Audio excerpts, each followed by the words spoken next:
The loss of a young person is always traumatic, and sudden deaths in particular can raise questions that will simply never be answered. And you're about to see why. Thank you.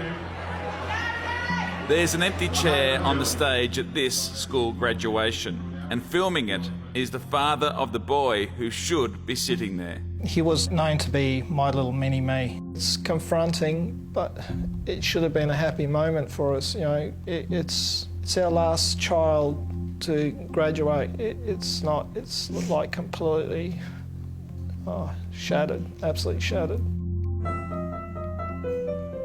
Cohen Fink had a passion and a talent for music. A member of the Air Cadets, his 15th birthday present was to co-pilot an acrobatic aircraft above his hometown of Perth. Feeling all right? Yeah, not as bad as I thought it would be. He just loved that. The flying was just him. That's what he wanted to do, and he was always really happy when he was doing it. But in May last year, just after his 16th birthday, Cohen shared a secret nobody really knows how long he'd been hiding. He said to me, "Mum, I'm finding it hard to be motivated." And I said, "Look, we'll go see our GP." She originally diagnosed the anxiety, said he was really anxious. And then for about 6 weeks later, he came to me with tears and he just said, "Mum, I don't think my brain's working right."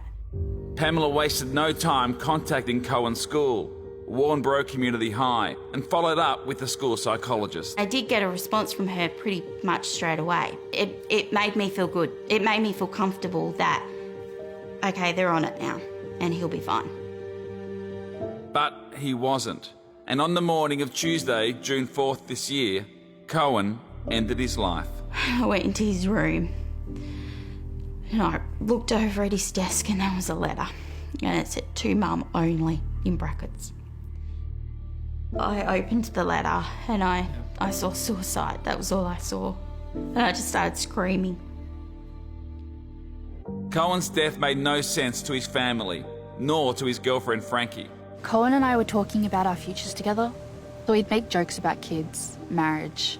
The last thing he ever said to me was, "I love you," and I'm never going to get another message from him.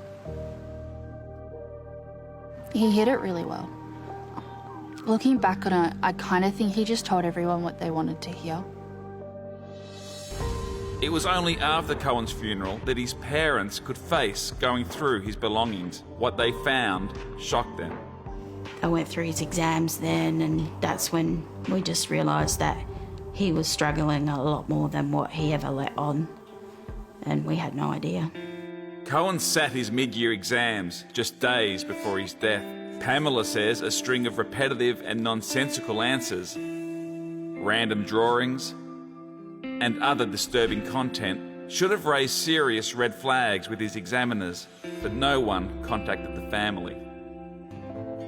If we just got a phone call, like even to say, "Your kid misbehaved in his exams, sort him out." You know, we didn't get any of that.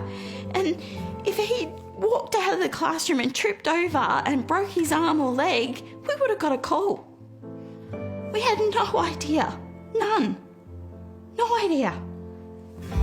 He was failing in every class, and we hadn't been told. Cohen's mates are also perplexed. They too have questions about the way Cohen's school handled his suicide. A couple of days past, it comes to Friday, they call an assembly, and they say, "Use this weekend to move on. Some of you have exams coming up, do not think about it." They gave us these pamphlets with emergency contacts on them. That was all that was done. It was easily the worst way you could have handled it, and yeah, made all of us feel crap.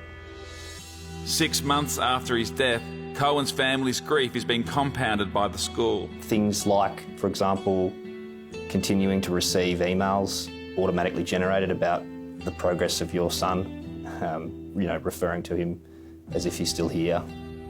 The latest insensitive email was dated October 21st, more than 4 months after his death. The Fink family has now applied to the West Australian coroner for an inquest. A central issue is whether the school breached state-approved guidelines for handling suicide. There's a suicide toolkit that the schools are supposed to follow. Now, when you go through that toolkit, they've failed on pretty much everything. He was a loyal friend to many, well liked both by students and staff. As this school year comes to a close, the Fink family hopes that another doesn't come and go without authorities making sure the system is a little better at dealing with tragedy. For us, it's important just to clean the system up, make sure no other family goes through what we have gone through.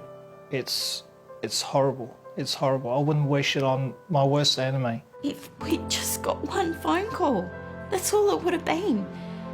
One. That's all they had to do. Gosh.